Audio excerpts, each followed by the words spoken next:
Right, following on from Everton's penalty for breaching Premier League financial rules, being reduced from 10 points to 6 yesterday, League One side Reading have today been punished for the third time this season. The eagle-eyed among you will have noticed that our chief reporter, Kaveh Solokol, joins me now. Kaveh, look, what's happened to Reading today? Well, it's another day, another points deduction. They've been deducted 2 points for basically paying their tax bill late.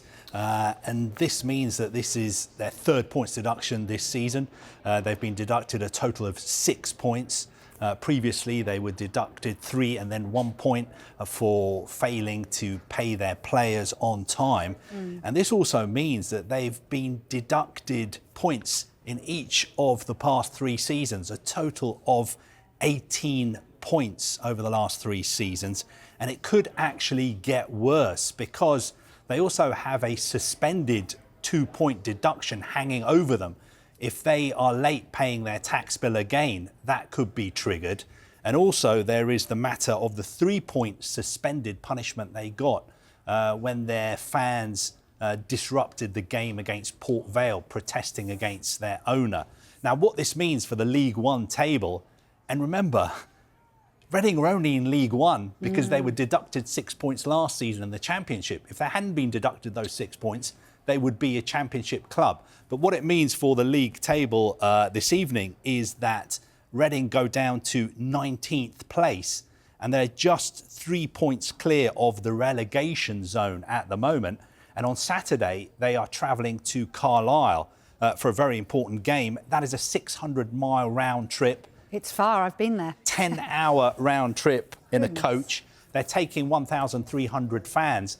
And there have been reports that, for instance, Reading can't afford for their players to stay overnight in hotels. There have also been reports that the players have to bring in their own food when they go training. So very, very dark, difficult times for Reading Football Club. Yeah, and yet again, we spoke about this actually yesterday, didn't we? It's the kind of the fans that are being punished, isn't it? Because they potentially are going to drop down into League Two, potentially, like you said, in terms of the fact that they keep getting points deductions. Have we heard anything from the club today, and indeed the owner, that, you know, is pretty divisive in terms of the fans? Well, we did get the written reasons from the Commission earlier this week. And in a submission to the Commission, the club basically said, and I'll paraphrase, they said that, look, we wish that we could pay all our bills on time, but the club is not in a position to do that because of funding or lack of funding from our owner, Mr. Dai Yongge.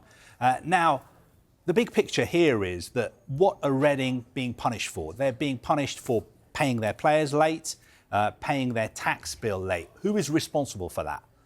Is it the fans? No. Is it the players? No. Is it the club? Not really. Who's responsible for that? The owner, Mr. Dai. Now, he has been punished as well by the EFL. I think they fined him another £100,000 today, but I don't think he's paying his fines. But we did hear from him.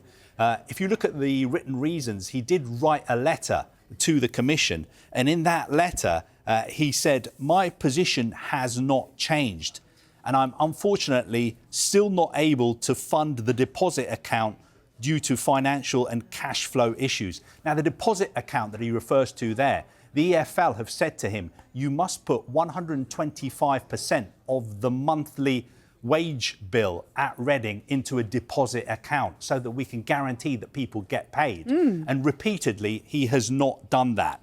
And he goes on to say, any funds I have had available have gone to paying immediate liabilities such as player wages. And he finishes off by saying, I'm working hard to rectify the ongoing issues and remain fully committed to finding a buyer. Now, the Disciplinary Commission were not impressed with Mr. Dai pleading poverty because they said Mr. Dai has provided almost no information about the nature of his financial difficulties. So he's saying, I don't have any money to pay these bills, but the EFL are saying we need to see proof of your financial difficulties. We are not seeing that. The bottom line is, as far as the fans and the players and the club are concerned, I mean, you cannot describe the predicament that they're in. Things are just getting worse and worse and worse. And the only light at the end of the tunnel is Mr. Dai selling the club. And he says that that is what he is trying to do.